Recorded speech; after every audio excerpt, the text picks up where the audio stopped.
Hello सांग मैंने good morning. आज आमर मकर आग दिन माने बाहुंडी मुझे आरिसा पिठा करुच्ची। आरिसा पिठा खड़ी दरदेली घीओरे ताकू छाणीबी। घीओ आरिसा करुच्ची मु घीओ बसी जाइए शीत दिन पाई घीओ ताकू पकईदेली करेई रे ताकू मु कदली पत्र टिके घीओ मारदेली तापर खड़ी को आणिकी ताकू मु सेप दउची। सेप दे सारला परे ताकू मु घीओ ताती सारला परे ताकू मु पकउची। आरिसा पिठा बहुत बढ़िया लगे। आपण मैंने भी करके खाऊे।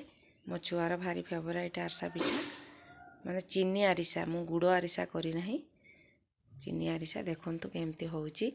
आरिसा पिठा बहुत सुंदर होइची ना। आपण मैंने भी करंतु।